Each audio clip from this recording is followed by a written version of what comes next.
در اسارت فرهنگ، ریشه‌یابی خلق و خو، آداب و عادات ما ایرانی‌ها، انتشارات صمدیه 1395، نویسنده و راوی طاهره شیخ الاسلام.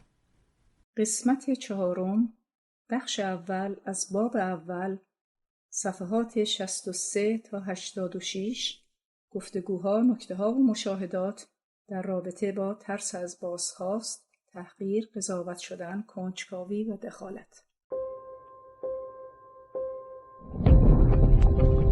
wordpress.com.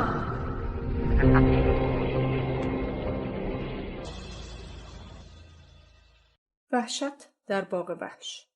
هفته‌ای از ورودمان به استرالیا نگذشته بود که به اتفاق 2 خانواده دانشجوی ایرانی به باغ وحش بزرگ سیدنی که در نقطه مرتفعی از شهر قرار داشت رفتیم. پس از طی مسافتی در یک گوشه دنج، دوربینی که روی سپایه‌ای قرار داشت توجه همگی ما را به خود جلب کرد. یکی از میان ما با اطمینان خاطر اظهار داشت که این دوربین را برای کنترل افراد گذاشته‌اند تا اگر کسی کاری غیرقانونی کرد او را شناسایی و مجازات نمایند. این مطلب از جانب همه ما مورد تایید قرار گرفت و از این که زود متوجه شده و در مقابل آن نه ما و نه فرزندانمان به کارهای ممنوعی چون غذا دادن به حیوانات یا نزدیک شدن بیش از حد به قفس آنها یا ریختن آشغال بر زمین دست نزده بودیم خوشحال شدیم. سپس همگی با احتیاط از طرف حاشیه دوربین با آن نزدیک شدیم. هنگامی که نوشته زیر آن را خواندیم متوجه شدیم که دوربین را برای دیدن مناظر زیبای دوردست در آن نقطه نصب کردند. همه ما از تصوری که آن دوربین در ذهنمان ایجاد کرده بود به خنده افتادیم. اما فکری در تمام آن روز ذهن مرا به خود مشغول داشت و آن این بود که عمری در جامعه‌ای زیستن که در آن تو را گناهکار می‌بینند مگر آنکه خلاف آن را ثابت کنی، یک عمر مشکوک دیده شدن توسط مادر، پدر، معلم، ناظم، مدیر، آیا نتیجه‌ای جز این به بار می‌آورد که هر دوربینی را وسیله‌ای برای کنترل خود ببینیم؟ و سپس این سوال برایم مطرح شد: چه مدت زندگی کردن در جامعه‌ای که مبنای آن بر اعتماد است خواهد توانست اثرات شوم همیشه مشکوک و گناهکار دیده شدن را از روح و ذهن ما بزداید؟ همه مقصریم. در اوایل ورودمان بود که نوشته‌ای بر تابلوی اعلانات یکی از دانشکده‌های دانشگاه سیدنی توجهم را جلب کرد. در این نوشته یکی از مسئولان بازوق دلایل عدم شرکت تعدادی از دانشجویان را در امتحانات از روی نوشته‌های خود آنها نقل کرده بود. غلط‌های املایی و دستوری این نوشته‌ها باعث به وجود آمدن عبارات خنده‌داری شده بود. برای مثال، با توجه به اینکه 2 کلمه بخشیدن و اعدام کردن در زبان انگلیسی بسیار مشابه هستند، دانشجویی نوشته بود که در روز امتحان خواب مانده‌ام و از شما می‌خواهم که مرا اعدام کنید. یعنی ببخشید. اما آنچه برای من در این مجموعه دلایل بسیار جالب می‌نمود، صداقت و درستی آنان بود. فقط 5 مورد از 30 مورد به بیماری اختصاص داشت. 25 مورد دیگر به دلایلی چون باران می آمد و چتر نداشتم، خواب مانده بودم، اتوبوس را از دست دادم، دوشنبه را با یک شنبه اشتباه گرفتم و غیره مربوط می شد. مشاهده این دلایل مرا به یاد خودمان انداخت که به هر دلیلی که نتوانیم در جایی حضور یابیم، یا بیماری خود یا فردی از نزدیکان یا فوت عزیزی را بهانه می کنیم. چرا که هر دلیل دیگری غیر از بیماری خود یا مرگ یکی از نزدیکان که از حیطه کنترل ما خارج است، بسته به مورد باعث دلگیری طرف مقابل، سرزنش شدن ما و یا مجازات ما می شود. در اینجا برای روشن نمودن مطلب 2 دلیل از دلایل ارائه شده را انتخاب کرده و واکنش معلم، مدیر یا ناظم را در مورد آن بررسی می‌کنیم. البته این بررسی بر مبنای خاطراتی است که من از زمان تحصیل خود دارم. امیدوارم اکنون وضع بهتر شده باشد. اگر محصل بگوید هوا بارانی بود و من چتر نداشتم، واکنش مسئول مربوطه با خشونت و برافروختگی آن هم در مقابل سایر دانش آموزان چنین خواهد بود: نمی‌توانستی از یکی از کتاب‌هایت به جای چتر استفاده کنی؟ اصلاً نمی‌فهمم تو بچه بی‌مسئولیت و تنبل چرا به مدرسه میایی؟ فکر نمی‌کنی اگر اینشتین، نیوتن، پاستور و بقیه دانشمندان به خاطر 4 قطره آب مدرسهشان را تعطیل می‌کردند، اکنون دنیا در چه وضعیتی بود؟ محصل خوب آن است که اگر سنگ هم از آسمان ببارد مدرسه را تعطیل نکند. اگر یک بار دیگر از این اتفاقها بیفتد میدانم با تو چه کنم. حالا برو سر کلاس تا دیگر نبینمت. و اگر شاگرد با صداقت بگوید که خواب مانده بود، با این واکنش احتمالی روبرو خواهد شد. تو شاگرد بی عرضه تنبل هیچ کس را در خانه نداری که از خواب بیدارت کند، نه مادری، نه پدری، نه کسی که دلش برایت بسوزد. چرا 1 ساعت شماطه دار نمیخری؟ به من نگو که پولش را نداری. خودم دیروز با چشمان خودم دیدم که ساندویچ میخریدی. اگر بچه عاقلی بودی پولهایت را جمع میکردی و به جای آنکه اینقدر به شکمت فکر کنی به آینده‌ات میاندیشیدی و 1 ساعت میخریدی. حالا برو سر کلاست و دیگر هم این مسئله تکرار نشود. آیا به راستی با این گونه برخورد راه دیگری جز دروغ گفتن میماند؟ با برخورد مهربانانه با کودکان و نوجوانان در خانه و مدرسه آنها را به راستگویی ترغیب و بدین وسیله قدمی به سوی بهبود جامعه خیش برداریم. عدم امنیت درونی. با صاحب خانه استرالیایی خود مشغول بگو مگو بود. داستان از این قرار بود که مستاجر ایرانی اصرار داشت صاحب خانه یا به پشت پنجره اتاقها میله های آهنین نصب کند یا دیوار حیاط را بالا ببرد و او زیر بار نمی رفت. صاحب خانه چنین استدلال می کرد که در این کشور معمول نیست که خانه ها دیوار بلند و پنجره ها نرده آهنی داشته باشند و او اولین مستاجری است که چنین تقاضایی می کند. این هموطن پس از رفتن صاحب خانه رو به من کرد و با تأثری عمیق گفت میدانی از روی این همه افراد سال خورده که تنها در این خانه‌های بی‌در و پیکر زندگی می‌کنند شرمنده‌ام. من هم اگر 1 عمر در جامعه امن زیسته بودم اکنون مانند اینها مشکلی با این قضیه نداشتم.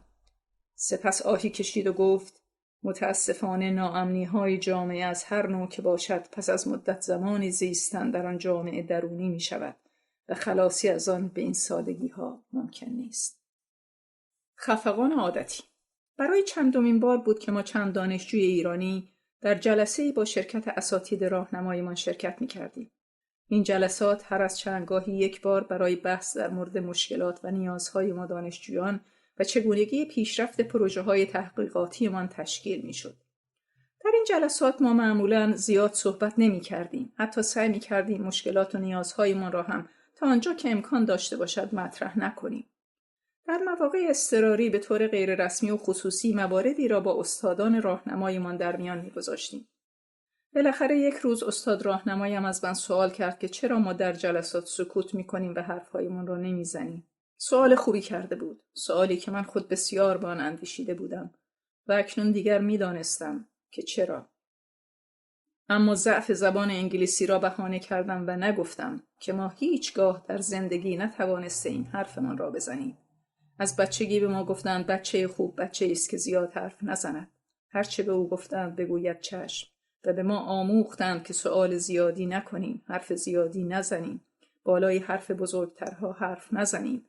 وقتی به مدرسه رفتیم دیدیم حتی معلم از شاگردی که زیاد سوال کند خوشش نمی آید و بعدها فهمیدم که اصلاً سوال کردن نشانه نادانی و حرف زدن و اظهار عقیده کردن در مقابل بزرگترها نشانه بی‌ادبی است. آری نگفتم که وقتی خفقان در طی نسل‌ها به صورت عادت درآمد ترک آن نیز کار 1 روز و 2 روز حتی 1 سال و 2 سال نمیتواند باشد.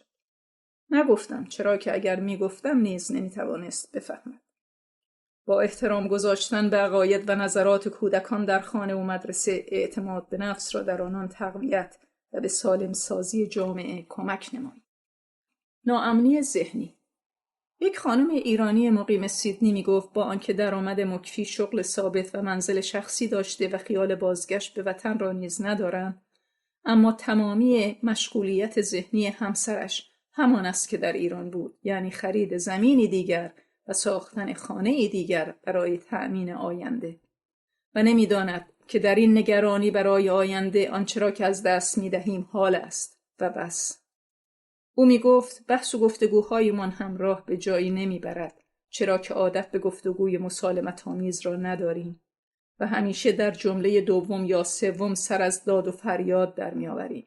این خانم سوال میکرد آیا هیچگاه خواهیم توانست ذهن خود را از رسوبات نگرانی‌ها و ناامنی‌های گذشته پاک کنیم و روزی خواهد آمد که ما هم با خیالی راحت در لحظه‌ها، ساعات و روزها زندگی کنیم. در وحشتی دائمی. 6 سال بیشتر نداشتم که روزی دستم به لیوان آبی خورد و لیوان به زمین افتاد و شکست. وحشت زده از ترس تنبیه در جای خود ایستادم. پدرم که تازه از اداره به خانه آمده بود جلو آمد، مرا بغل گرفت و بوسید و گفت فدای سرت و سپس شروع به جمع آوری خرد شیشه ها نمود. چندی بعد مجدداً حادثه مشابهی رخ داد، اما این بار لیوان نشکست، فقط آب آن بر زمین ریخت. ناگهان پدرم با عصبانیت و خشم مرا به بی‌عرضگی و دست و پا چلفتی بودن متهم نمود. بعدها دانستم رفتار پدر در حادثه اول به خاطر ترفیعی بود که آن روز در اداره گرفته بود و خشونت بعدی به دلیل اختلافی بود که با یکی از همسایه‌ها در آن روز پیدا کرده بود. پس از آن بارها و بارها مشاهده کردم که تنبیه و تشویق من نه بر اساس کاری بود که کرده بودم، بلکه بیشتر در ارتباط با وضعیت روحی دیگران، اعم از مادر، پدر، معلم و رئیس من بود. اگر بتوانیم عقیده‌مان را از احساساتمان جدا نگه داریم، در وحشتی دائمی از واکنش‌های یکدیگر به سر نخواهیم برد. چه خوب میشد اگر. مدت مأموریت یکی از دانشجویان ایرانی تمام شده بود و بایستی به کشور مراجعت می‌کردند. اما به دلیل اینکه دخترشان در سال آخر دبیرستان بود و بایستی درسش را به پایان می‌رسانید، ناگزیر بودند او را به مدت چند ماهی در استرالیا بگذارند. به همین دلیل با یکی از همسایگان خود که خانم خارجی مسنی بود و در مدت این چند سال با آنها آشنا و دوست شده بود وارد مذاکره شدند و او پذیرفت که دخترشان را تا اتمام تحصیلاتش سرپرستی کند. پدر و مادر همراه با بقیه فرزندان به ایران بازگشتند. نظم و سختگیری این خانم که مسئولیت خطیری را به دوش خود احساس می‌کرد دختر را آزرده می‌سازد. ولی از آنجا که دخترک نمی‌تواند با صراحت مسئله را با او مطرح کند، با پدرش در تهران تماس می‌گیرد و موضوع را با او در میان می‌گذارد. پدر نیز چون نمی‌تواند موضوع را با صراحت به این خانم خارجی بگوید، با یک دانشجوی ایرانی دیگر که با آنها سابقه آشنایی داشت تماس گرفته و از او می‌خواهد که دخترش را از راه مدرسه به خانه خود ببرد. این آقای دانشجو نیز با اینکه می‌دانست این کار به لحاظ اخلاقی، انسانی و قانونی درست نیست، اما از آنجا که نمی‌توانست درخواست دوست خود را رد کند و نمی‌توانست با صراحت مسئله را با این خانم در میان بگذارد، دختر را از راه مدرسه به خانه خود می‌برد. در آن روز خانم سالخورده وحشت زده و نگران از بازنگشتن دخترک از مدرسه بلافاصله به پلیس خبر می‌دهد و سپس با پدر دختر در ایران تماس می‌گیرد و او را در جریان ماوقع قرار می‌دهد. پدر دختر که خود در جریان امور قرار داشته به دروغ به این خانم می‌گوید که او نیز دقایقی پیش از ماجرا اطلاع یافته است و در توجیه آنچه که اتفاق افتاده چنین اظهار می‌دارد که مسلمانان افراطی با استناد به اینکه زندگی کردن یک فرد مسلمان در خانه یک مسیحی مغایر اصول مذهب ماست، دخترش را با خود برده‌اند و اکنون همه چیز تحت کنترل است و جای هیچ گونه نگرانی نیست. سپس از او خواهش می‌کند که وسایل شخصی دخترش را برای او بفرستد. خانم مسن استرالیایی ساده دلانه داستان را باور کرده و اظهار تأسف می‌کند. و من فکر می‌کردم چه خوب می‌شد اگر فقط دخترک می‌توانست حرف دلش را با صداقت به این خانم سالخورده بگوید و از او بخواهد که در صورت امکان کمتر به او سخت بگیرد. و چه خوب می‌شد اگر پدر می‌توانست با صداقت و صراحت به این خانم بگوید که تصمیم گرفته است دخترش را به دوستی دیگر بسپارد. و چه خوب می‌شد اگر ما می‌توانستیم حرفمان را بزنیم و عادت خوب نشان دادن خود را به قیمت خراب کردن دیگران ترک کنیم. و چه خوب می‌شد اگر با تحمل حرفها و نظرات یکدیگر راه را برای راستگویی و صداقت در جامعه هموار کنیم. گر حکم شود. وقتی مشاهده کرد که اگر در این کشور کسی از چیزی یا شخصی یا حادثه‌ای به مدت چند ثانیه یا چند دقیقه ترسیده باشد، مشاوران روانی طی جلسات متعدد تا برطرف شدن آثار ترس به درمان او می‌پردازند، گفت با این حساب من چه مدت، چند ماه یا چند سال به مشاوره احتیاج خواهم داشت که سراسر زندگیم را در ترس به سر بردم. ترس‌هایی که از بچگی شروع شدند و به تدریج در مراحل زندگی با تغییر نوع آنها ادامه یافتند.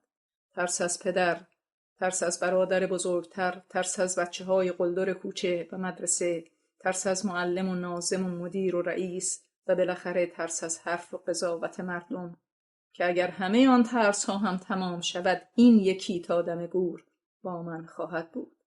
گفتم این فقط تو نیستی که تمامی عمرت را در هراس به سر برده ای. گر حکم شود که مست گیرند در شهر هر آنچه هست گیرند. برای دانستن اینکه آیا ترس علت اصلی عدم صداقت است کافی است از همین لحظه تصمیم بگیرید علت صادق نبودن خود را با پدر، مادر، همسر، دوست و همسایه، آشنا و فامیل تا آنجا که می توانید و به صورت عمیق ریشه یابی کنید.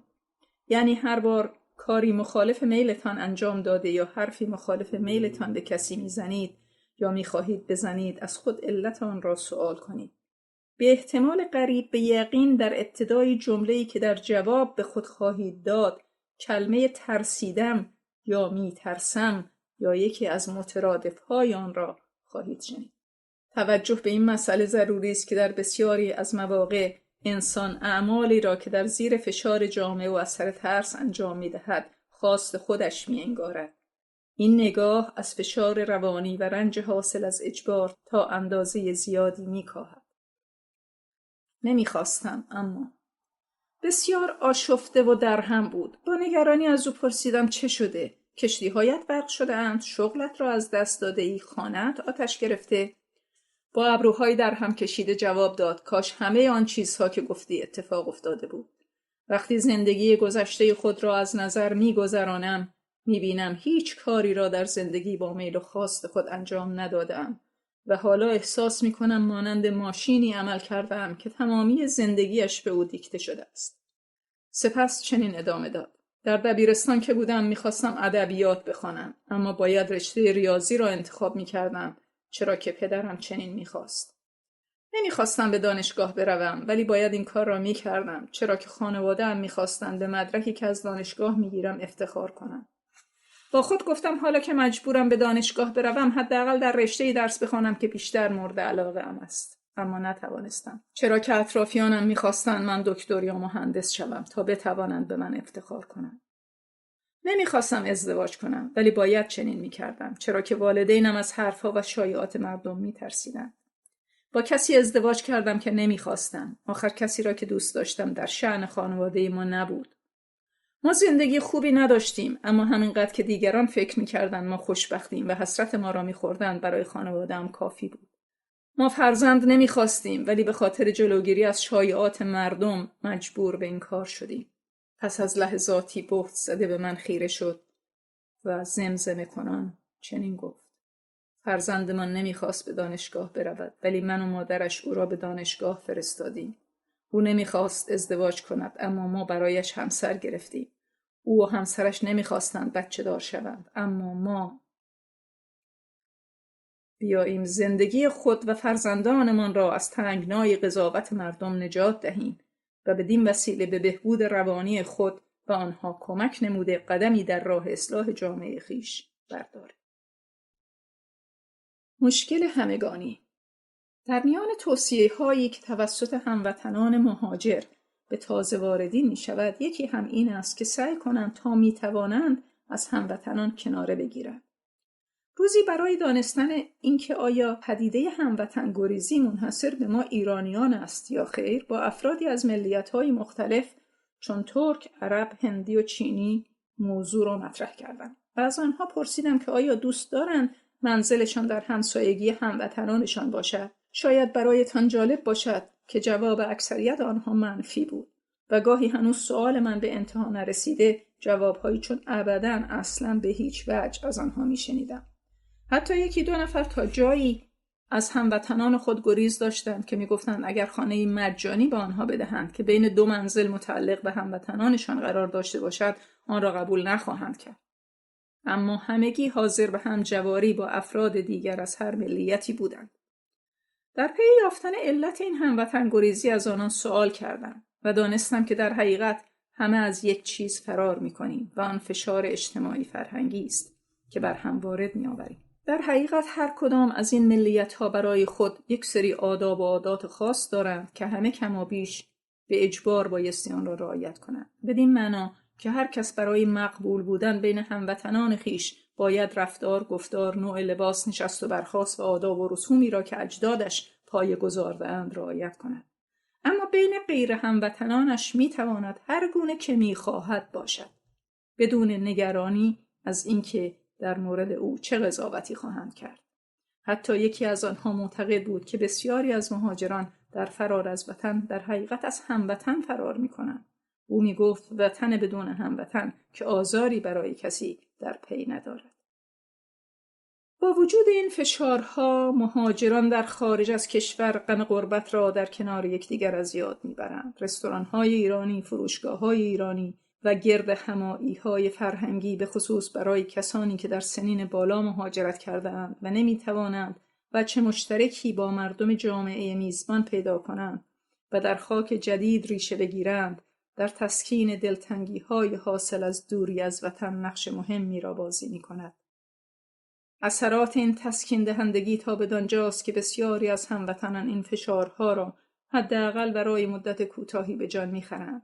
عده‌ای نیز هستند که این گونه فشارهای اجتماعی را به عنوان بخشی از فرهنگ و هویت ایرانی خویش پذیرفته و با آنها مشکل چندانی ندارند. دختر خارجی برای عده‌ای از کارمندان و دانشجویان تعریف می‌کرد.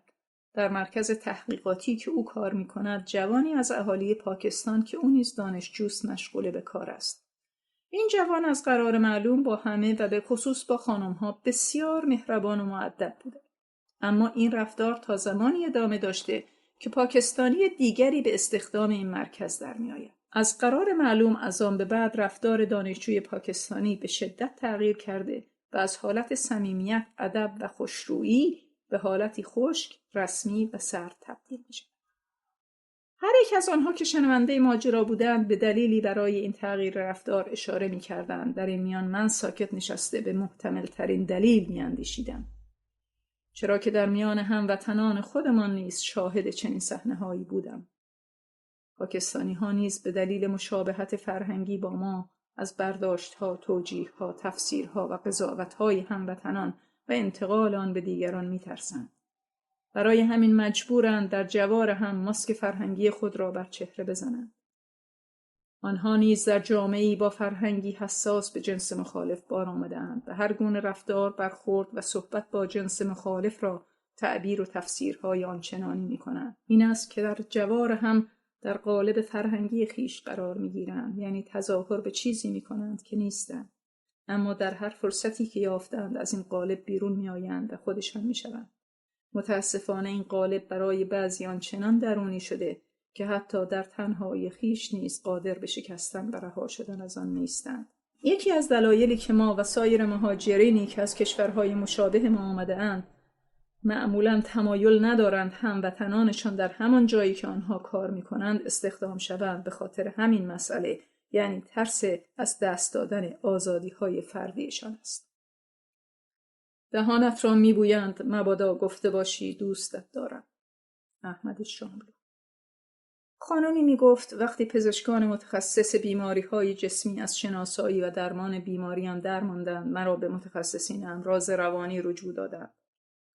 آنها پس از بررسی پرونده‌ها و مصاحبه‌های طولانی بیماری مرا ناشی از عدم ابراز احساسات و عواطف درونیم دانستند و برایم توضیح دادند که انسان‌ها با نشان دادن احساساتی چون شادی، غم، عشق و نفرت خود را به لحاظ روانی تخلیه می‌کنند و انسانی که به لحاظ روانی آسوده شد، این آسودگی در تمامی رفتارها و برخوردهایش اثر می‌گذارد. در حالی که احساساتی که به هر دلیلی مجال بروز نیافتند، مانند انبارهای باروتی در روح انسان ذخیره شده و در بلند مدت اثرات مضرش را در رفتارهای فردی و اجتماعی و همچنین سلامتی او خواهد گذاشت.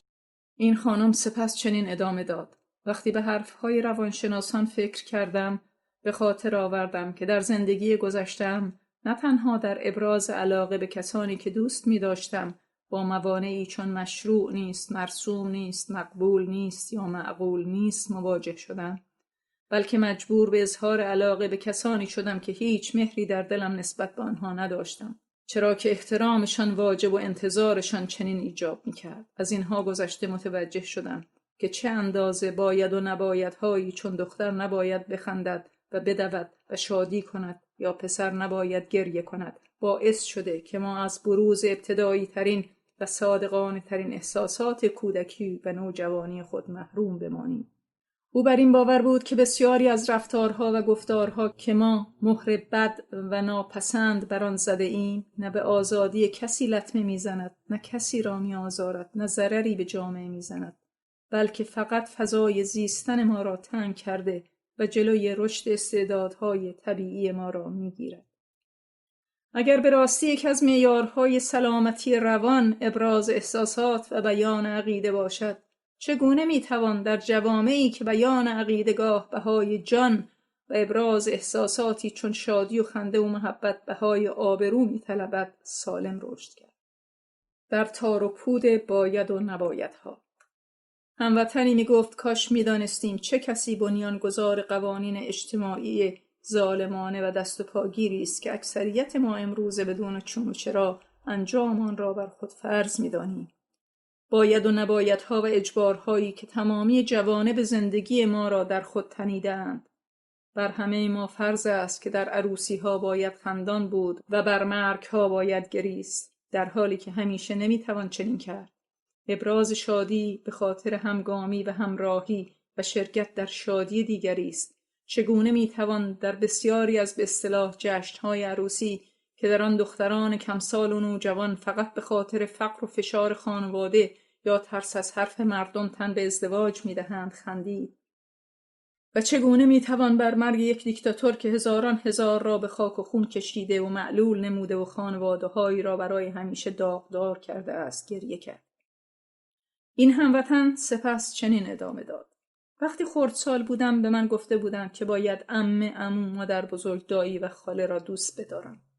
فراموش نمی کنم زمانی را که به خاطر سرپیچی از امر مادر بر اظهار علاقه به عمه خانم و بوسیدن دست او سیلی محکمی خوردم و فردای آن روز برای به دست آوردن دل مادر به نزدش رفتم و به او گفتم پسر عمه را دوست دارم و این بار کشیده این محکم تری خوردم. بعدها که بزرگتر شدم دریافتم که علاقه و نفرت از مقوله هایی هستند که باید و نباید و چون و چرا در کارشان نیست و نمیتوان به دل دستور داد که راه خود را بر چه کسی باز کرده و بر چه کسی ببندد. به خصوص از زمانی که به غرب آمده‌ام و میبینم که در اینجا حتی خواهران و برادران نیز اگر با هم سازگاری روحی و اخلاقی ندارند، فقط به دلیل ارتباط خویشاوندی اجباری به دوست داشتن هم و مراوده با یکدیگر را ندارند. از آن موقع بود که قید و بندهای خودمان را خیلی آزار دهنده تر می‌یابم. در بعضی از کشورها فرزندان این حق را دارند که یک یا هر دو والد خویش را طلاق گویند. البته این ممکن است به چشم ما که تمامی زندگیمان در باید و نبایدهای گوناگون خلاصه می شود خیلی عجیب بیاید، اما درک اهمیت وجود چنین حقوق و قوانینی زمانی معلوم می شود که شرایطی را در نظر آوریم که کودک یا کودکانی در چنگ یک مادر روانی و سلطه‌گر و یک پدر معتاد و بی‌مسئولیت اسیر و در هراسی دائمی از آنها زندگی می‌کنند. ماسک فرهنگی. از هموطن مهاجری که در سال نو مسیحی به منزل یک خارجی دعوت شده بود پرسیدم مهمانی خوش گذشت؟ جواب داد نه چندان. و وقتی علت را از او سوال کردم گفت اوایل ورودم داشت به من خوش می‌گذشت، تا اینکه میزبان از سر لطف یک ایرانی دیگر را که در جمع میهمانان بود به من معرفی کرد و با این کار باعث شد هر دوی ما ماسک‌های فرهنگی خود را بر چهره بزنیم و دیگر نتوانیم خودمان باشیم. کنجکاوی، دخالت یا محبت. در حالی که در جوامع سنتی زندگی شخص نه تنها به عمه، خاله، دایی و مادر بزرگ بلکه به همسایه‌ها و فروشندگان محل نیز مربوط می شود و اکثریتی وظیفه خود می دانند از خصوصی ترین و شخصی ترین مسائل یکدیگر سوال کنند، در کشورهای غربی تو در حسرت این میمانی که کسی از تو بپرسد چگونه ای و چه می کنی. آنچه در بین ما مهربانی قلمداد می شود و صفتی مثبت است اینجا دخالت محسوب می شود و خصوصیت ناپسندی است. با یک نگاه میتوان دریافت که در جوامع سنتی کنجکاوی و دامنه دخالت در امور شخصی دیگران هرچه از روستاها به شهرهای کوچک و سپس به شهرهای بزرگ میرویم کمتر میگردد تا جایی که به خانواده و اقوام نزدیک و یکی دو همسایه دیوار به دیوار یا روبرو در صورت تنگ بودن کوچه محدود میگردد. این دامنه با هر نام که باشد، خواه احساس مسئولیت، ابراز محبت یا دخالت، با بزرگ شدن جوامع و به رسمیت شناخته شدن حقوق و آزادی‌های فردی تنگتر و تنگتر می شود. حد افراطی این عدم دخالت را در شهرهای بزرگ کشورهای مدرن ملاحظه می کنیم. آنجا که حتی دیگر والدین نمی توانند چندان در کار فرزندانشان دخالت یا نظارتی داشته باشند. در اینجا سؤالی می توان مطرح کرد و آن این است که مرز بین دخالت و محبت در کجاست و این مرز تا کجا بایستی گسترش یابد؟ فقط خود فرد، افراد خانواده او، اقوام و همسایه ها؟ این تفاوت دو فرهنگ هموطنان مهاجر را در برخورد با یکدیگر گاه دچار سردرگمی می نماید. چرا که اگر هنوز فرهنگ سنتی و عادتی خود را داشته باشند، هر گونه سؤال در مورد خود و خانوادهشان را به حساب خونگرمی و مهربانی گذاشته و اگر فرهنگ غربی را جذب کرده باشند به حساب فضولی و کنجکاوی و به اصطلاح عقب افتادگی. بهشت آنجاست کآزاری نباشد.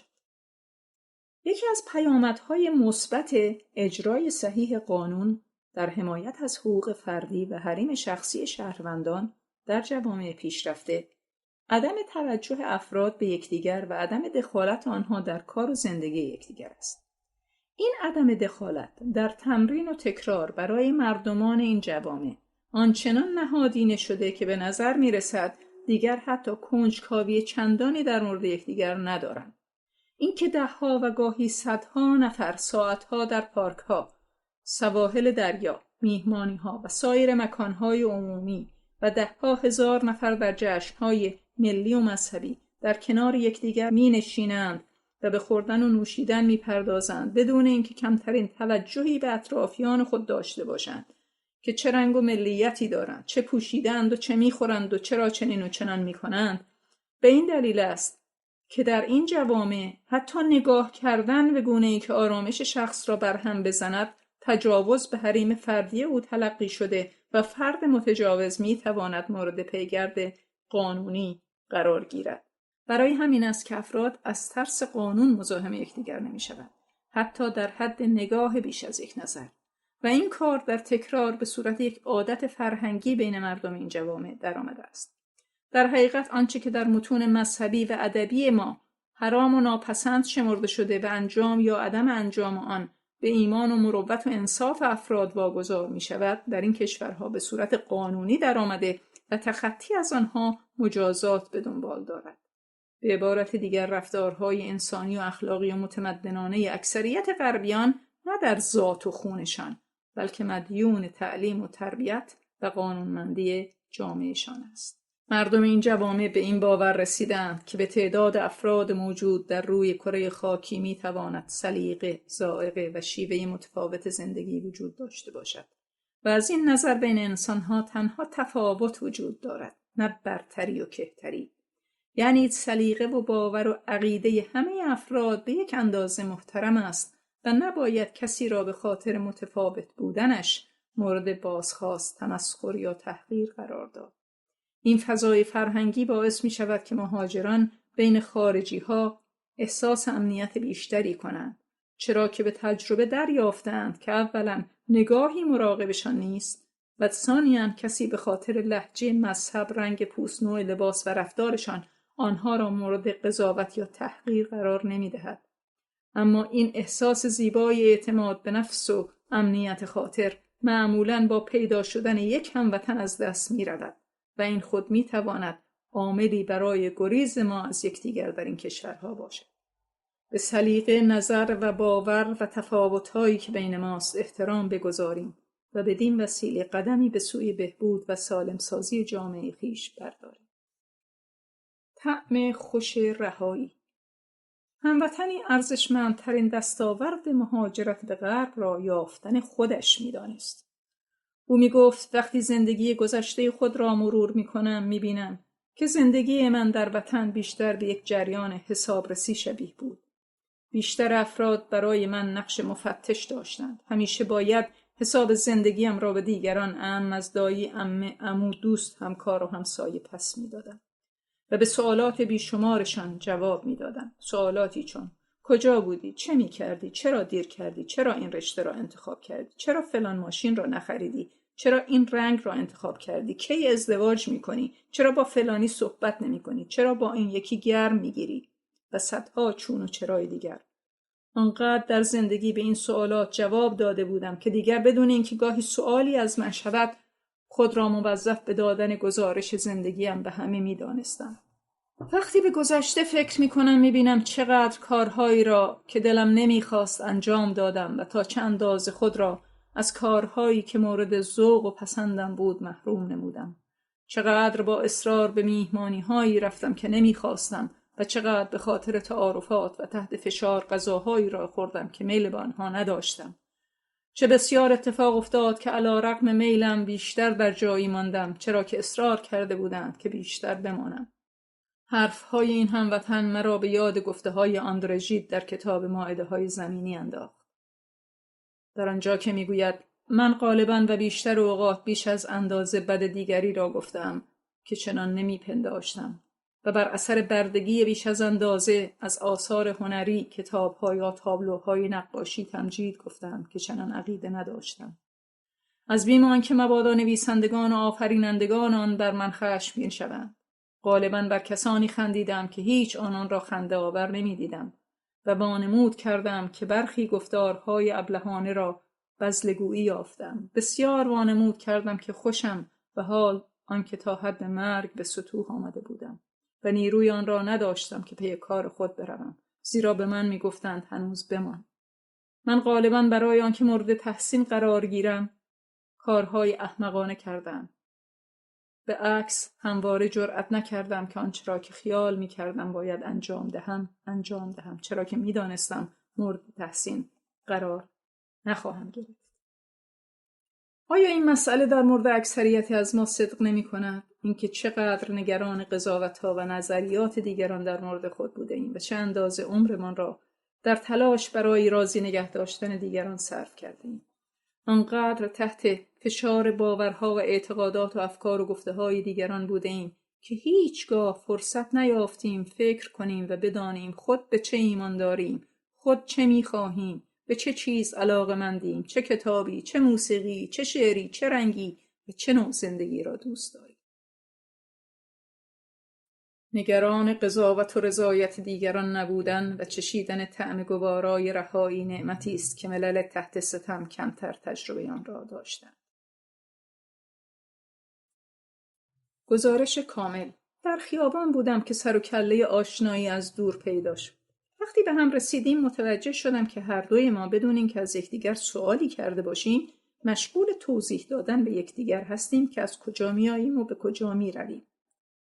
با گذشت زمان دانستم که این پدیده که در غربی‌ها بسیار کمتر شایع است نیز ریشه در ترس ما از یکدیگر دارد. از آنجا که ما معمولاً عادت داریم در مورد یکدیگر حدس زده و این حدس را به دیگران منتقل کنیم و دیگران عادت دارند آن را به شخص ثالثی منتقل نمایند و این مقوله گاهی همچنان ادامه می‌یابد تا اینکه گاه محله‌ای در مورد شخصی صحبت و از اتفاقاتی که برای او رخ داده است خبر می‌دهند که روح آن شخص نیز از آن بی‌خبر است. به این دلیل ترجیح می‌دهیم وضعیت خود را به سرعت و بدون اینکه از ما سوالی شده باشد برای دیگران روشن نماییم. با پرهیز از قضاوت در مورد یکدیگر و انتقال آن به دیگران قدمی در راه سالم سازی جامعه خویش برداریم. رنج خود نبودن. در کتابی خواندم که خود نبودن سخت‌ترین کارها و خود بودن آسان‌ترین کارهاست.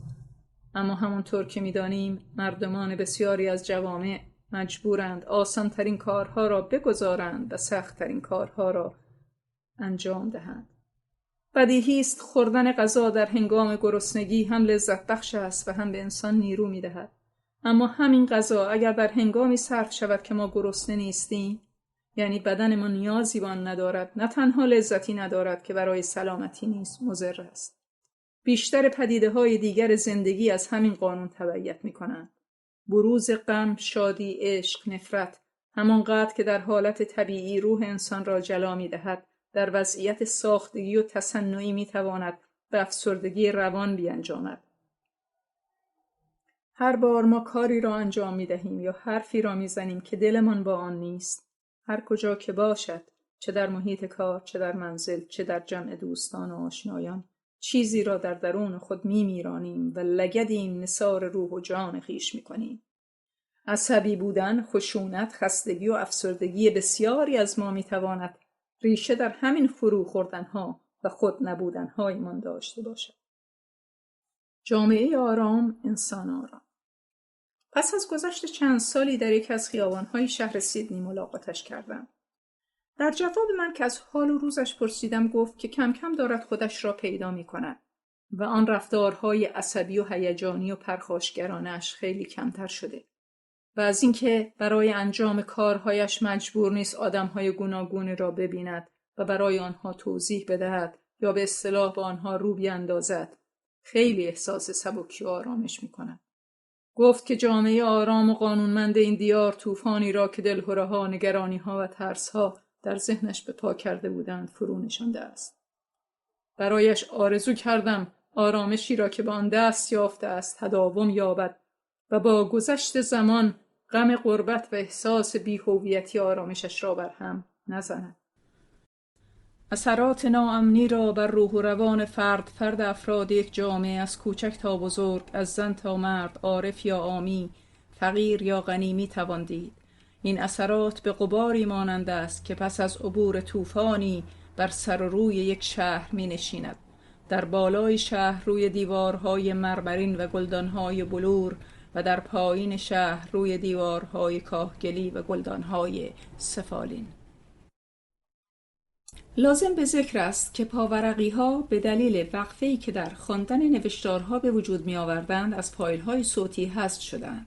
از آنجا که این پاورقی‌ها حاوی نکات جالب و همچنین توضیحاتی در جهت رفع سوء تفاهمات احتمالی خوانندگان میباشند، از علاقه‌مندان تقاضا می‌شود به نسخه چاپی کتاب و یا فایل‌های نوشتاری آن که به صورت PDF در کانال تلگرامی در اسارت فرهنگ قرار داده شده‌اند رجوع نمایند. در اسارت فرهنگ، ریشه‌یابی خلق و خو، آداب و عادات ما ایرانی‌ها، انتشارات صمدیه 1395. نویسنده و راوی طاهره شیخ الاسلام.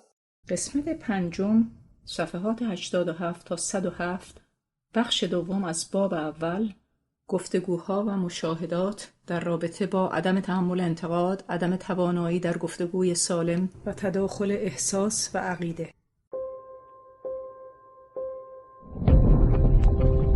wordpress.com.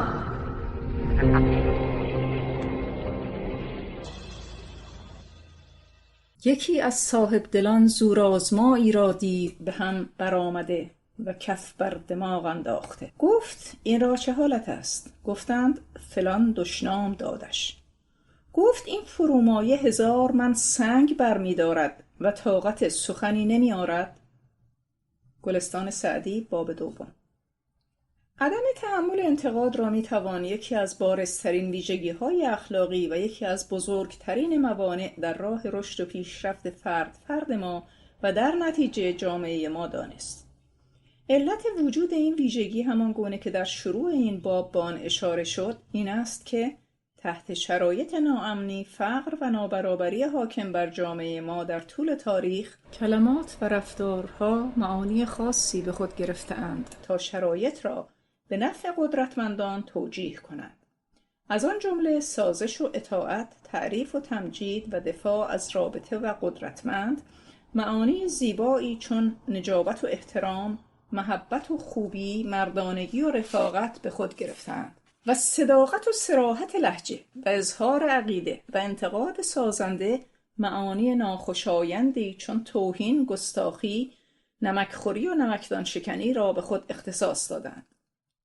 اذهان ما از کودکی با این کدهای فرهنگی برنامه ریزی شده‌اند و چنین است که با شنیدن کوچکترین عیب و اشکالی در کار خود یا هر مخالفتی که با عقیده ما می شود، زنگ توهین در گوشمان به صدا در می آید و عصبانی می شویم. انتقاد کننده را دشمن تلقی می نماییم و اگر بتوانیم به هر طریق ممکن تلافی می کنیم و اگر نتوانیم کینه او را به دل می گیریم و مترصد فرصتی برای انتقام می شویم. با توجه به اینکه در این جوامع میزان احترام با بالا رفتن مقام افراد افزایش می یابد، انتقادهای جزئی و کوچک در مورد این افراد ابعاد غول‌پیکری به خود می گیرد و گاه به واکنش‌های فاجعه بار از جانب آنان می انجامد. قلع و قمع مخالفان و منتقدان در چنین جوامعی می تواند تا اندازه زیادی ناشی از همین امر باشد. به همین دلیل است که ما قبل از حتی اشاره‌ای هر چند جزئی به نقاط ضعف دیگران نه یک بار که گاهی چند بار عذرخواهی می‌کنیم، در حالی که معمولاً به خاطر دروغ گفتن باید عذرخواهی کرد. باز به همین دلیل است که وقتی از ما مهاجران شرقی در این جوامع غربی انتقادی می‌شود، به خصوص در اوایل ورودمان که هنوز متوجه تفاوت‌های فرهنگی و اینکه در غرب انتقاد با توهین تفاوت دارد نشده ایم، آن را به حساب نژاد پرستیشان می‌گذاریم. به هر حال باید گفت که چنین تلقی از انتقاد باعث می شود که بتوان از آن به عنوان حربه‌ای برای آزار دیگران استفاده نمود. یعنی به راحتی با ذکر کمترین عیب و نقصی در هر آنچه که به فرد مربوط می شود او را عصبانی کرد. هنگامی که از انتقاد استفاده ابزاری شد، به درستی آن نیز می توان شک کرد. بدین معنی که شخص می تواند هر گونه انتقادی را وسیله‌ای برای آزار خویش بداند و هر انتقاد کننده ای را مخالف و دشمن به حساب آورد. ناگفته نماند که ویژگی‌های دیگری همچون مبالغه کردن، تعمیم دادن، کلی‌گویی و فقط عیوب را دیدن به شدت واکنش‌های تند در مقابل انتقاد می‌افزاید. این در حالی است که در جوامع دموکراتیک علاوه بر این که انتقاد توهین تلقی نمی‌گردد، برای بیان آن نیز اغلب از روشی به نام حسن، عیب، حسن استفاده می‌کنند. این اصطلاح کیس نام دارد. به این معنا که اول یکی دو نکته مثبت فرد را بیان می‌دارند و با این عمل حسن نیت خود را نشان داده و شخص را آماده و علاقه‌مند به شنیدن نظرات خویش می‌کنند. سپس به خطا یا عیب و ایرادی که متوجه اوست پرداخته و نهایتاً با بیان مجدد نقاط قوت صحبت خویش را به پایان می‌رساند. استفاده از این روش نه تنها به اعتماد نفس افراد لطمه‌ای وارد نمی‌آورد، بلکه بدون ایجاد آزردگی آنها را متوجه نقاط ضعف خویش می‌نماید. به طور حتم درک این نکته که بشر جایز الخطاست، قبول خطا را آسان و فهم اینکه افراد بشر منحصر به فردند و هر کس می‌تواند سلیقه و نظری برای خود داشته باشد، تحمل نظر مخالف را سهل می‌کند. به علاوه اگر در هنگام بیان انتقاد چند نکته را رعایت کنیم، شاید بتوانیم به تحمل و پذیرش آن کمک بیشتری نماییم. یکی بزرگ نکردن عیب یا خطای مخاطب و دیگری نداشتن حالت عصبی و تهاجمی یا لحن تحقیرآمیز در هنگام انتقاد کردن و سوم تنها به عیوب نپرداختن. متاسفانه باید گفت نحوه بیان انتقاد و برخورد با عیوب و مشکلات حتی میان برخی از نویسندگان و مخالفان سیاسی در جامعه ما که هدف نهاییشان برقراری دموکراسی است و باید از این نظر سرمشقی برای دولت مردان و مردم باشند نیز مشابهت چندانی با همتاهای خود در کشورهای دموکراتیک ندارد. بدین معنا که مخالفانی که در کشور هستند بیشتر به ذکر عیوب پرداخته، کارهای مثبت انجام شده را نادیده گرفته و کاستی‌ها را بزرگ می‌کنند و آنهایی نیست که در خارج از کشور و در امنیت بیشتری به سر می‌برند، به خصوص نشریات فکاهی و طنز، علاوه بر آنچه که گفته شد به مسخره کردن و تحقیر نمودن مسئولان می‌پردازند، در حالی که خود شاهدند در جوامع دموکراتیک چگونه مخالفان سیاسی و احزاب شکست خورده در انتخابات کماکان به همراهی و همکاری خیش با حزب برنده ادامه می‌دهند. این همکاری دقیقاً از این واقعیت ناشی می‌شود که هدف آنها پیشرفت کشور و رفاه و سعادت مردمشان است و نه برنده شدن خودشان به هر قیمتی. برای روشن شدن موضوع کافی است تصور کنید اگر احزاب شکست خورده در کشورهای دموکراتیک که آرای آنها گاه بالای 40% هستند در کار حزب برنده کارشکنی و آنان را تضعیف و تمسخر می‌کردند، بعضی ادارات، سازمان‌ها و به طور کلی جامعه آنها به چه صورتی در می‌آمد. حیف که مهمان شماست. به اتفاق یکی از دوستان خارجی به یکی از رستوران‌های ایرانی در سیدنی رفتیم. رستوران بیشتر به سالن‌های غذاخوری بین شهرهایمان شبیه بود. از لوازم بهداشتی چون صابون، کاغذ توالت و خشک‌کن‌های برقی که در توالت اکثر رستوران‌های سیدنی به وفور دیده می‌شود چندان خبری نبود. یکی دو مگس هم در فضای دستشویی پرسه می‌زدند. کاملا پیدا بود که صاحب آن از زندگی در این کشور تأثیری نپذیرفته است. غذا نیز از کیفیتی که باید برخوردار نبود. در حین صرف غذا همراه خارجی من که متوجه لکه‌ای در روی لیوان خود شده بود از من خواست که موضوع را به گارسون تذکر داده و از او بخواهم که لیوان را عوض کند. من تقاضای ایشان را به مدیر رستوران که در همان لحظه از کنار میز ما می‌گذشت منتقل کردم و او با حالت برافروخته گفت به این خارجی بگین اگه به خاطر گل روی شما نبود از همین طبقه دوم پرتش می‌کردم پایین. جنگ خشک و جنگ تر. چشمان تر و سرخ شده‌اش نشان از این داشت که ساعتها گریسته است. بدون اینکه از او سوالی کنم گفت از یکی از آن جنگ‌های تر خانوادگی می‌آیم.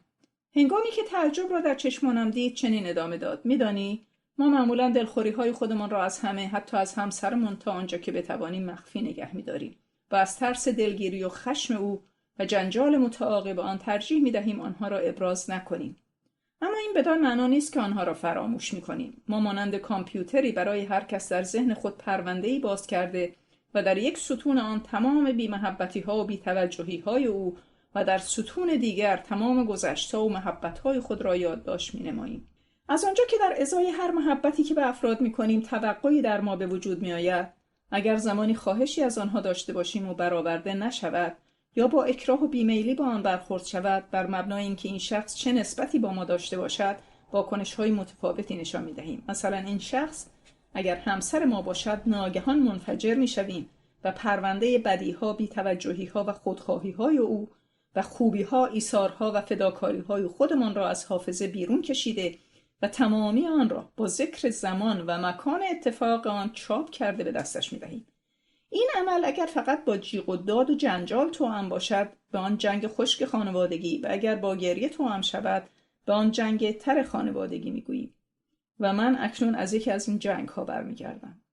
گفتم ای کاش که اشک‌ها دلگیری‌ها را می‌شستند و خشم‌ها با فریادها به هوا می‌رفتند و نابود می‌شدند. اما متاسفانه چنین نمی‌شود، بلکه آنها در قلب و ضمیرمان ذخیره می‌شود تا روزی دیگر و جنگی دیگر.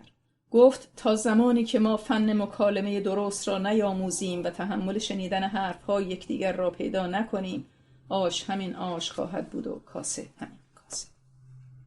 باز هم شروع کردی؟ میگفت 12 سال است ازدواج کردم و در این مدت هیچگاه فرصتی پیش نیامده که بتوانم با شوهرم از مسائلی گفتگو کنم که در زندگی مشترکمان باعث رنجش من میشود. پرسیدم یعنی اینقدر گرفتاری و مشغله دارید؟ گفت خیر، از هفته اول بعد از ازدواج به مدت 8 سال بارها سعی کردم با او در مورد بعضی خصوصیات اخلاقی و رفتارهایش که باعث ناراحتی من میشد گفتگو کنم، ولی او که از انتقاد خوشش نمی آمد هر بار با گفتن جملاتی چون اول صبحی باز شروع کردی؟ تازه میخواستم یک سیگار بکشم. میگذاری نهارمون را راحت بخوریم؟ آمده بودی بیرون مثلا هواخوری؟ میگذاری یک روز تعطیل را بیجار و جنجال بگذرانیم؟ و حرفهای این چنین مرا وادار به سکوت کرد. من هم که اوضاع را چنین دیدم از او خواستم هر وقت چند دقیقه وقت آزاد پیدا کرد به من اطلاع دهد و اکنون 4 سال است از آن تاریخ میگذرد و هنوز انتظار میکشم. کاشکی اهلیت شنودن بودی. گفتم تا کنون دقت کرده ای که وقتی با کسی حرف میزنی به جای گوش کردن به تو در فکر تنظیم کردن حرفها و جوابهای خویش است. به نظر میرسد کمتر کسی توجه لازم به حرفهای دیگری میکند. ما از 2 سالگی که زبان باز کرده ایم حرف زدن را یاد گرفته ایم و شاید 10 ها و 100 ها کتاب در آیین سخنوری و فن بیان نوشته شده و ما خوانده ایم، اما هیهات که هیچگاه درست گوش کردن را نیاموختیم. گفت به نظر میرسد که حرف زدن درست و درست حرف زدن را نیز نیاموخته باشیم. بسیاری از مشکلات ما از عدم توانایی در گفت و شنود یعنی مکالمه درست ناشی می شود.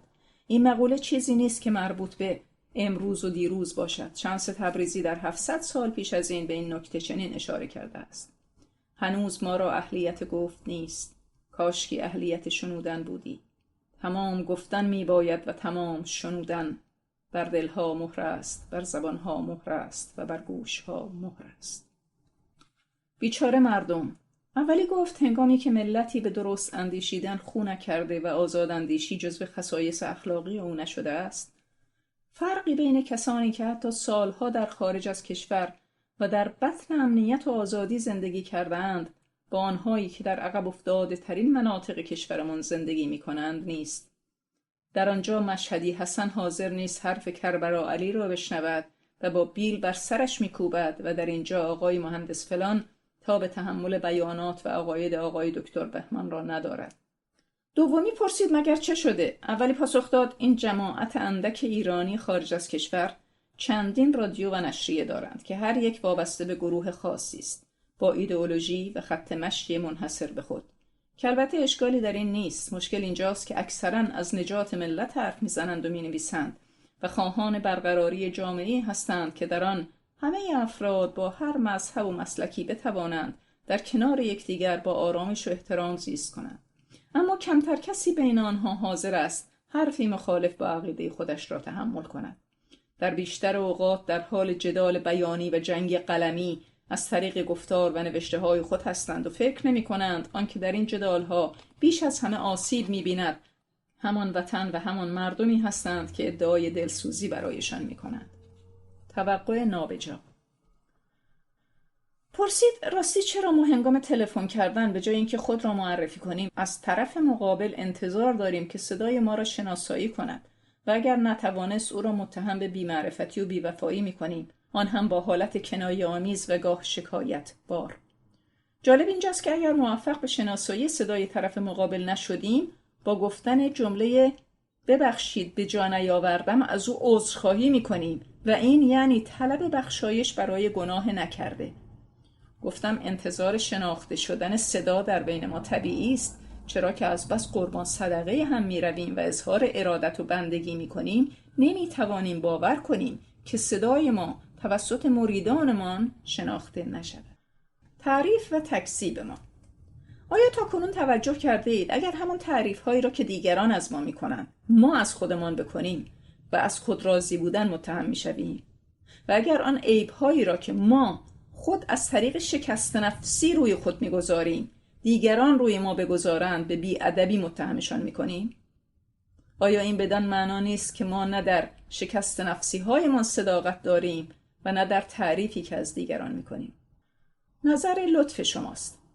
وقتی فرزند نوجوانم که مدتی از فرهنگ آبا و اجدادی خود دور شده بود از یکی از خصوصیات من تعریف کرد، در جواب او و بر مبنای عادت همیشگی گفتم که خوبی از خودش است.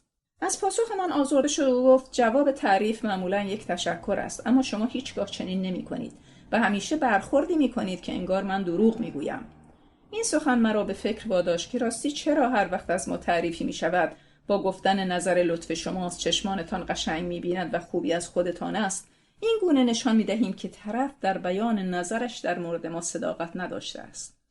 آیا این عدم اعتماد می تواند به دلیل تعریف و تمجیدهای فراوانی باشد که همیشه به خاطر مصلحت برای خوش آمد و در جهت نشان دادن محبت و احترام خود و بیشتر به گونه‌ای عادتی از یکدیگر می کنیم؟ ما عقده را به گفتم روانشناسان معتقدند که علت بسیاری از نابسامانی‌های روانی در انسان‌ها این است که نارضایتی‌ها و دلخوری‌ها را در دل خود نگاه می‌دارند. توصیه آنها به همگان، به خصوص به زوج‌های جوان این است که در پایان هر روز حرف‌هایشان را با هم بزنند و نگذارند کدورتی از یکدیگر در دل و ذهنشان باقی بماند و در قلبشان عقده شود و صفحه سفید روحشان را تیره کند. آنها می‌گویند اگر این صفحه را هر شب با صحبت کردن در آرامش با یکدیگر و رفع و رجوع مسائل پاک کنید، خواهید دید که زندگیتان بسیار شیرین‌تر می‌شود. گفت این روانشناسان نمی‌دانند که به بعضی‌ها حتی نمی‌توان گفت که بالای چشمشان ابروست. شاید بهتر باشد بدانند که ما عقده را به قائل ترجیح داده ایم، ای بی خبر ز ظرفیت انتقاد ما. چرا در جا می‌زنیم؟ یکی از انواع برخوردهای ما در برابر انتقاد یافتن عیب مشابه یا خطایی در شخص منتقد است. بدون توجه به این مسئله که عیب یا خطای دیگری توجیه کننده خطای ما نخواهد بود. در حقیقت ما با این کار دیگران را وادار می‌کنیم که در مقابل اشتباه‌های ما چشم خود را ببندند و بدانند که اگر بر خطای ما سکوت نکنند ما هم بر خطای آنها سکوت نخواهیم کرد. به خاطر همین سبک و سیاق است که بیشتر اوقات در جایی که بودیم در جا زدیم. بنبست. روزنامه‌نگار خارجی که شاهد درگیری دو گروه سیاسی میان ایرانیانی بود که به پشتیبانی از آزادی زندانیان سیاسی در کشور در یکی از خیابان‌های شهر سیدنی تجمع کرده بودند، با حیرت فراوان از من پرسید چرا گروه‌های سیاسی شما این گونه با هم برخورد می‌کنند، در حالی که امروزه در اکثر کشورها از جمله خود استرالیا ده‌ها گروه سیاسی مشغول کار و تبلیغات هستند و به راحتی یکدیگر را تحمل می‌کنند. گفتم شاید به این دلیل که شما به یک آزادی و امنیت نسبی رسیده اید و اینکه می توانید در کنار هم مشغول به کار باشید از دستاوردهای همان است. اما گروه‌های سیاسی ما هر یک بر این باورند که تنها ایدئولوژی آنها می تواند آزادی و دموکراسی را برای ملت به ارمغان بیاورد و بقیه گروه‌ها به بیراهه می روند. علت درگیری آنها نیز همین است. گفت اولین شرط به دست آوردن دموکراسی تحمل عقیده دیگران و یکی از معانی آزادی نیز رهایی از حصار ایدئولوژی هاست. چگونه میتوان با تحمیل یک ایدئولوژی به دموکراسی و آزادی دست یافت؟ گفتم مشکل ما در همین جاست که درک این مطلب نیاز به زیستن در فضای دموکراتیک و آزاد دارد و به دست آوردن این آزادی در گروه درک این مطلب است. آزادی خوب است، اما در فاصله بین دو برنامه در یک نشست فرهنگی در سیدنی مدیر کل یکی از سازمان‌ها را که از ایران برای دیدن اقوامش به استرالیا آمده بود در میان جمع کوچکی از هموطنان ملاقات کردم. این شخص در ستایش از جامعه آزاد استرالیا چنین گفت: شگفت‌انگیزترین و با ارزش‌ترین پدیده ای را که در این جامعه مشاهده کردم آزادی بیان و عقیده است و چه خوب است که اینها می توانند به راحتی حرفشان را بدون هیچ واهمه‌ای به مقام‌های بالا بزنند. اگر دموکراسی این است که چیز خیلی خوبی است. هموطنی رو به او کرد و گفت اما هیچ می‌دانید که دموکراسی مانند هواست که اگر آمد توی تمام سوراخ سنبه‌های یک جامعه نفوذ می‌کند. واقعیت این است که نسیم آزادی و دموکراسی که بوزد به تمامی جوانب زندگی فردی و اجتماعی ما وارد می‌شود و نمی‌توان جلوی آن را در جایی گرفت یا در جای دیگر قسمتی از آن را وارد کرد. یعنی اگر شما توانستید به مافوق خود انتقاد و اعتراض کنید و حرفتان را بزنید، کارمندان زیر دست شما و راننده و آبدارچی و نظافتچی‌های اداره و همسر و فرزندان شما نیز این حق را خواهند داشت که حرفشان را بگویند. و این شخص پس از مکث کوتاهی گفت: البته آزادی خوب است، اما نه در این حد. این نوع واکنش را در بسیاری از هموطنان مهاجر که شیفته آزادی و برابری هستند میتوان مشاهده کرد. بدین معنا که وقتی خود از اعمال زور و قدرت مثلا در سطح خانواده خود عاجز میمانند، انتقادهایشان از آزادی شروع می شود. این عزیزان از این نکته غافلند. هنگامی که قانون حمایت از حق و حقوق فردی انسانها را بر عهده گرفت، نه تنها آن کس که در رأس بزرگترین هرم اجتماعی قرار دارد قدرت خود را به میزان زیادی از دست می‌دهد، بلکه هر کس که در این آشفته بازار گاه بدون اینکه خود متوجه باشد برای خود قله‌ای ساخته و از آنجا با مرعوب کردن پایین دستی‌ها و سلطه‌پذیران به آنان فرمان می‌راند، از کارفرما، رئیس، مدیر و معلم گرفته تا پدر، مادر، قصاب و بقال به میزان زیادی قدرت خود را از دست خواهند داد، چرا که کمترین عمل آنها که حقی را از کسی زائل کرده یا به تحقیر کسی بیانجامد مجازات قانونی در پی خواهد داشت. بهای دموکراسی وانهادن قدرت است و این بها را به نوعی تمامی افراد یک جامعه کمیابیش باید بپردازند. فساد اخلاقی. یکی از دانشجویان که از مراکش برای ادامه تحصیل به همراه خانواده خود به استرالیا آمده بود به من گفت که باید هر چه زودتر قبل از اینکه فرزندانش فاسد شوند و زنش از او جدا شود بار و بندیل را بسته و از این خراب شده بگریزد. در ادامه صحبت‌هایش دانستم که فرزندان او در مدت 3 سالی که در این کشور بودند تا اندازه‌ای به حقوق انسانی خویش آگاه شدند و آموختند که آنها هم حق انتخاب و زندگی کردن دارند و آگاهی به این حقوق در جامعه آنها یعنی فساد. علت کدام است؟ وقتی وارد منزلشان شدم صدای تحکم‌آمیز پدر بلند بود که به فرزندش چنین می‌گفت: به اتاقت میروی و تا من دستور ندادم از آنجا بیرون نمیایی. مرا که دید گفت بچه پررو شده، به حرف من گوش نمیدهد. فسقلی برای خودش آدم شده و عقیده پیدا کرده. سپس در همان حال به خانومش رو کرد و با همان لحن گفت امروز نهار به او نمیدهی و تا 2 ساعت دیگر هم باید در اتاقش بماند تا بفهمد که روی حرف بزرگتر حرف نمیزنند. ناگهان به نظرم آمد که این صحنه ماکت کوچکی از آنچه بر بسیاری از جوامع در طول تاریخ و در تمامی سطوح گذشته و می‌گذرد. دیدم همان گونه که شهروند خوب شهروندی است که عقیده‌ای از خود ابراز نکند و روی حرف مسئولان و رهبران حرف نزند. بچه خوب نیز بچه‌ای است که عقیده شخصی نداشته باشد و در مقابل بزرگترها حرف نزند. آنها مخالف عقیده خود را از حقوق اجتماعی محروم و به زندان می‌افکنند و ما نیز فرزند خود را از غذا و اسباب بازی محروم و در اتاقش زندانی می‌کنیم. ما بعضی از اوقات حتی بچه‌ها را تهدید به کشتن می‌کنیم و آنها هم گاهی به این تهدید عمل می‌کنند.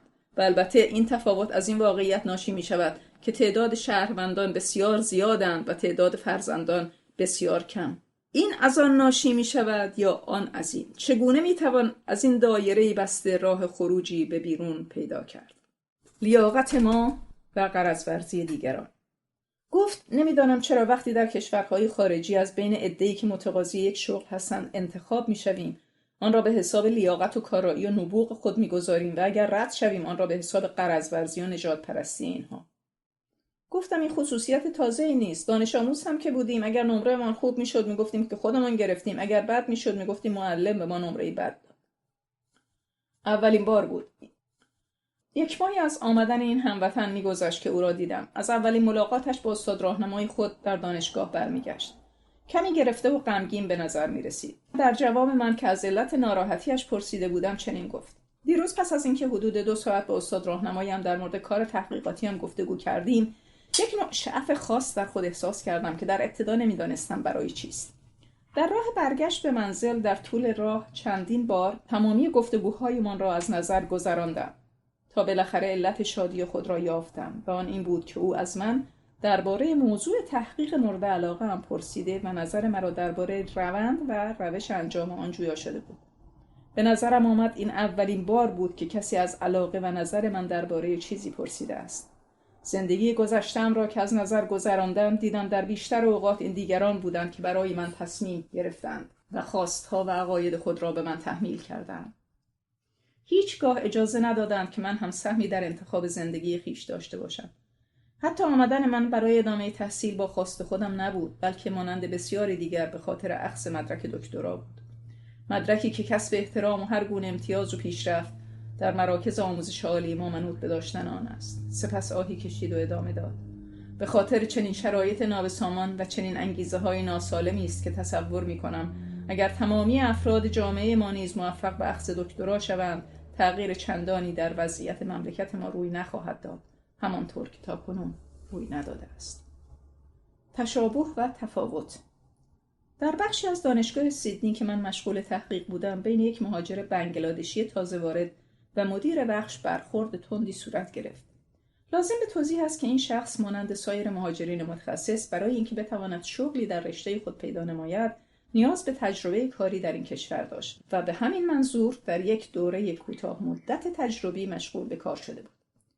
داستان چنین بود که آن دو با هم در یکی از خیابان‌های پر رفت و آمد شهر قرار ملاقات گذاشته بودند تا به اتفاق به سمیناری علمی در خارج از شهر بروند، اما یکدیگر را پیدا نکرده بودند. گویا مدیر بخش چند بار در ترافیک شلوغ شهر دور زده و بنگلادشی را در محل قرار نیافته بود.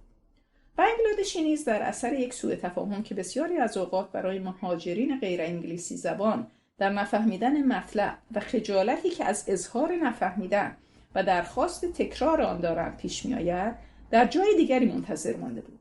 هرچه مدیر سعی می کرد موضوع را با گفتن جملاتی چون مانعی ندارد از این اتفاقات می افتد و غیر خاتمه یافته تلقی کند، بنگلادشی سعی در اثبات بیگناهی خود در این قضیه می کرد و اصرار بر این داشت که به مدیر بقبولاند که او در همان جایی که قرار گذاشته بودند ایستاده بود و گناه به گردن ایشان است.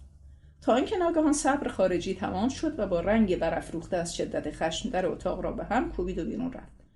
و من که تاکنون او را به این حالت ندیده بودم با خود اندیشیدم که بنگلادشی گور خود را با این کارش کنده و او به طور حتم نه تنها از این بخش اخراج خواهد شد بلکه ویزایش را نیز از دست خواهد داد. البته در آن زمان من هنوز با قوانین این کشور آشنا نشده بودم و نمیدانستم که در این کشورها دست کسی برای این کارها باز نیست. در حقیقت من نیز مانند بسیاری از تازه واردان بر مبنای تجربیاتی که از زندگی خود و جامعه خود داشتم پدیده‌ها و مسائل را قضاوت می‌کردم. لحظاتی نگذشته بود که در اتاق باز شد و مدیر بخش با تکه‌ای از روزنامه در دست و با حالت بسیار عادی وارد اتاق شد و با خونسردی و ملایمت همیشگی رو به بنگلادشی کرد و آگهی کوچکی که دور آن را با خودکار قرمز خط کشیده بود به او نشان داد و گفت این همون شغلی است که قبلا در مورد آن با تو صحبت کرده بودم. می‌توانی برایش تقاضا بفرستی و اگر توصیه‌ای خواستن من برایت خواهم نوشت. و با گفتن امیدوارم موفق باشید اتاق را ترک کرد. و من بهت زده بر جای ماندم از اینکه او چگونه مانع تداخل احساس خشم خود در انجام وظیفه‌اش شده بود. فقط توانش را نداریم. گفت آیا می‌دانی که اکثریت ما مانند سلاطین عمل می‌کنیم که به مداحان خود کیسه زر می‌دادند و در این حال دستور قتل کسانی را صادر می‌کردند که در ضمن آنها حرفی می‌زدند یا از آنها بد می‌گفتند. گفتم مقصودت چیست؟ ما که دیگر نتوان سکه زر دادن و نه قدرت دستور قتل دادن داریم.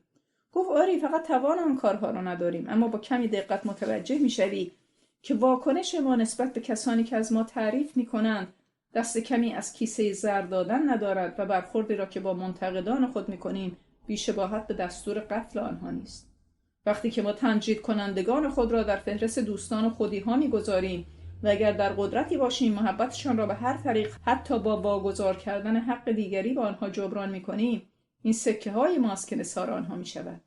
و هنگامی که انتقاد کنندگان را در گروه دشمنان و غیر خودی‌ها جای می‌دهیم با آنها بی‌مهر می‌شویم، کینه آنها را به دل می‌گیریم و در پی انتقام از آنها برمی‌آییم، این گردن زدن‌های ماست.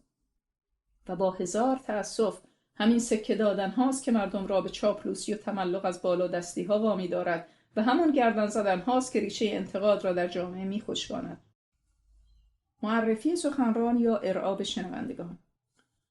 در یک گرد همایی فرهنگی در سیدنی مجری برنامه قبل از شروع سخنرانی به معرفی سخنران پرداخت. این معرفی که از نظر زمانی فرق قابل توجهی با مدت سخنرانی نداشت، مربوط به زندگی سخنران در کودکی، جوانی و همچنین محل زندگی، تحصیلات و بیشتر در رابطه با مشاغل و پست‌هایی بود که او در مؤسسات وطنی و به خصوص در سازمان‌های خارجی داشت. مطالب ایراد شده به صورت نوشته‌ای چند صفحه‌ای در اختیار مدعوین نیز قرار گرفته بود. در هنگام تنفس شاهد گفتگوی زیر بین چند نفر از هموطنان مدعو بودم. اولی: به اعتقاد من اگر سخنران حرف تازه‌ای برای گفتن داشته باشد، فرقی نمی‌کند که یتیمی باشد بدون حتی تحصیلات دبیرستانی و اگر حرفی نداشته باشد، داشتن 10 مدرک و عنوان و پست نیز چیزی را عوض نمی‌کند. دادن اطلاعاتی از این دست چه فایده‌ای می‌تواند داشته باشد؟ دوم: در دنیای پیشرفته هم رسم بر این است که شمه‌ای از سوابق علمی و کاری سخنران را بیان می‌کنند. من در این مورد هیچ اشکالی نمی‌بینم. سومی: اولا اینکه اگر همه دنیا کاری را انجام می‌دهند دلیل بر درست بودن آن کار نیست. ثانیاً مردمان این جوامع در این مورد مانند بیشتر کارهایشان جانب اعتدال را رعایت کرده و فقط به مدت 1 تا 2 دقیقه به شرح مطالبی که لازم است می‌پردازند، در حالی که ما در این مقوله نیز راه افراط و مبالغه در پیش می‌گیریم. علاوه بر این مردمان کشورهای پیشرفته معمولاً مرعوب کیستی و چیستی سخنرانان نمی‌شوند، یعنی صرفاً به دلیل اینکه سخنران دارای چند مدرک یا مؤلف چند کتاب یا صاحب چند پست و مقام بوده تمام حرفهای او را در بست قبول نمی‌کنند و اگر فاقد تمامی اینها نیز باشد باز به سخنانش گوش می‌دهند، یعنی بیشتر توجه به این دارند که چه می‌گوید و برایشان مهم نیست که چه کسی می‌گوید، در حالی که برای ما بیشتر کیستی سخنران یعنی مدارج و مدارک و مقامش اهمیت دارد و اینها معمولاً روی نحوه شنیدن و قضاوت ما تأثیر می‌گذارد. این هموطن سپس چنین ادامه داد: من در همین جا شاهد بودم که عده‌ای چنان مرعوب شده بودند که حتی جرأت سوال کردن از آنها سلب شده بود. برای همین است که عقیده دارم بسیاری از کارهایی که در غرب صورت می‌گیرد با توجه به رعایت اعتدال که در میان اینها رایج‌تر است، مفید فایده واقع می شود. در صورتی که همین کارها وقتی با سایر خصوصیات ما در هم می‌آمیزد، نه تنها مفید واقع نمی شود که زیانبار نیز هست. ببین چه میگوید، نبین که میگوید. امام محمد غزالی در کیمیای سعادت میگوید تواضع آن است که حق قبول کنی از هر که باشد، اگر همه کودک و اگر همه جاهلترین خلق باشد. در سال اول دبیرستان بودم که شیطنت مرا به کاری واداشت که تصادفاً درس بزرگی از آن گرفتم. روزی شعری را از شاعر معروفی در دفترچه انشای خود نوشتم و آن را به اسم خودم برای خانواده خواندم. پدرم نصیحتگونه گفت فرزندم، شعر گفتن آسان نیست، خیلی باید زحمت بکشی. مادرم گفت تو فعلا باید بیشتر به درس و مشقت برسی، برای شعر گفتن وقت زیاد است. و برادر بزرگم با پوزخندی گفت این چرندیات چیست که گفته ای؟ چند ماه بعد از آن همان شعر را به این بهانه که بایستی انشایی در موردش بنویسیم برایشان خواندم، اما این بار با ذکر نام شاعر. پدر گفت دست شاعر درد نکند. مادر گفت کاش خداوند کمی از این استعداد و نبوغ را به ما میداد. و برادرم گفت یاد بگیر، اینطوری شعر میگویم. از آن زمان به بعد هر روز که میگذرد من به این مسئله اعتقاد بیشتری پیدا میکنم که بسیاری از ما با وجود آنچه بزرگان ادب ما از ما خواستند که ببین چه میگوید نبین که میگوید، بیشتر به این توجه میکنیم که چه کسی حرفی را گفته است. اگر حرف گفته شده توسط شخص مشهور یا مهمی با معیارهای پذیرفته شده در جامعه ما باشد، هرچند هم بی اساس باشد و غیر منطقی آن را میپذیریم، و اگر توسط شخص گمنامی اظهار شده باشد آن را نمیپذیریم یا با آن بی‌توجهی میکنیم، هرچند که معقول و ارزشمند باشد. بدیهی است تا زمانی که چنین ذهنیت و برخوردی در جامعه وجود داشته باشد، افراد ترجیحاً برای اثبات بسیاری از حرفهای اصولی و منطقی خود به شعر یا گفته‌ای از بزرگان که کسی شهامت زیر سوال بردن نظرات آنها را نداشته باشد استناد میکنند. همان کاری که من نیز تا آنجا که برایم مقدور بود در نگارش این کتاب از آن سود جستم. رازگشایی. تلفن زنگ زد. هموطنی از یکی از شهرهای استرالیا تلفن کرد و با بغضی در گلو گفت که از عدم رازداری ما نیز لطفاً چیزی بنویسید. داستان از این قرار بود که او مشکلات خانوادگی خویش را با یک مددکار هموطن برای دریافت کمک از او در میان گذاشته بود و اکنون هموطنان آشنا از مسائل و مشکلاتش از او سوال می‌کردند. شاید یکی از دلایل عدم رازداری در میان ما را بتوان در اجباری دانست که به جلب رضایت دیگران در خود احساس می‌کنیم.